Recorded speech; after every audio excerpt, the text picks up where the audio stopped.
Let's get to our panel of the day. Joining us this morning is Nadine Higgens, the Prosperity Project podcast host. Good morning. Good morning. Good to see you. And Tim Wilson, the Maxin Institute Executive Director. Good morning, Tim. Morning. Good to see you guys. Good to see you. Now, you've seen the same footage I've seen with the boy races, and I look at that and I think, just don't stop filming it for a start, because it's dangerous. But also, if one of you gets hit, how much sympathy do you get from the public once they've seen footage like that? Not a lot from me, because I live in West Auckland, and so this is a weekend soundtrack for me. That even though they say we're not in residential areas, I live near the river. Across the other side of the river is industrial areas, and so they love to hang out there. So, it is. Forget listening to the birds. At the weekend, you're listening to the boy races. But ultimately, I think even if we provide them a place to go, they're not going to want to go there, because they want it to be something where they can just do what they want to do. And if you create a place, then there has to be rules. And ultimately, I don't think that would solve it. No sympathy from you, because you're tired. I'm tired. Yeah. That's right. I'm feeling decidedly middle-aged. Two kids under go to bed. 2 kids under 2 years, and then these munters are burning rubber and keeping me up. Yeah. Call the cops. Yeah, and then what do? I mean, they have to kind of watch, because if they get in on the action and they make it more dangerous, so they have to watch and come at them later, which you can understand, but it doesn't. Yeah, it's not sort of doing it for me. I thought we were crushing these cars in 2003, right? Do you remember Crusher Collins? Call me someone with a long memory. I mean, there's violence, there's antisocial behaviour, and we have to get into vehicle confiscation and destruction. So what do you say? 3 strikes, boom, the RAV goes. Well, that's what it was, right? It was 3 strikes. Yeah. And now the government's going to change it so it's 1 strike. Which, I don't know, if you do a burnout, can the cops not just take your car and then just set it on fire? We'll make them watch it. It probably has to be a process. They probably should be able to impound it. I'm not sure if they should immediately set it light. Well, it would send a message, wouldn't it? Once is an accident, twice is a coincidence, 3 is a crush. Yeah, absolutely. I think at the very minimum.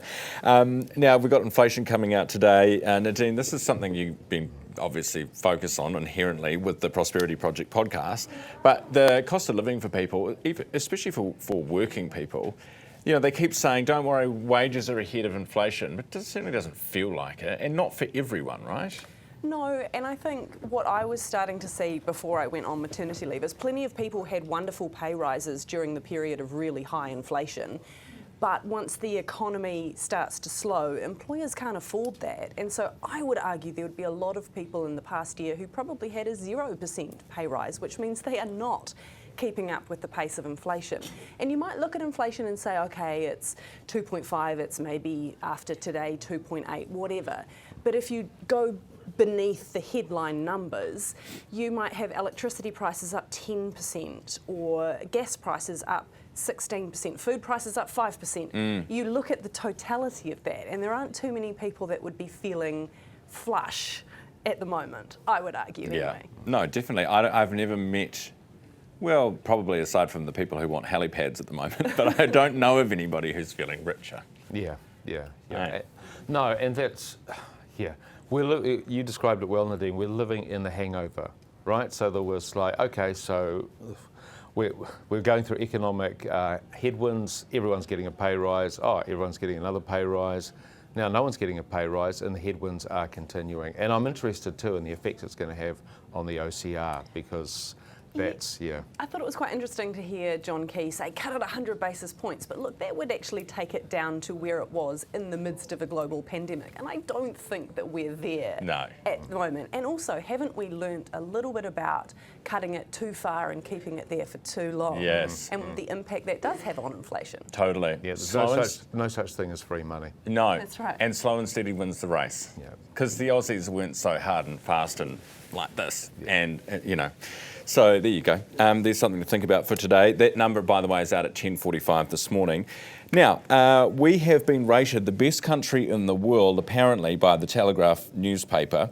Do we agree with this? This is, I'm assuming it's tourism. I'm assuming Yeah, this is what it's about. Yeah. What do we think? Do they know what they're talking about? Great, great place to visit. Amazing landscape, incredible things to do. Why the hell is everyone who lives here actually fleeing to the Gold Coast? That's the question, right? So Because it's so damn expensive to live yeah, here. exactly, which gets us back to inflation. Yeah.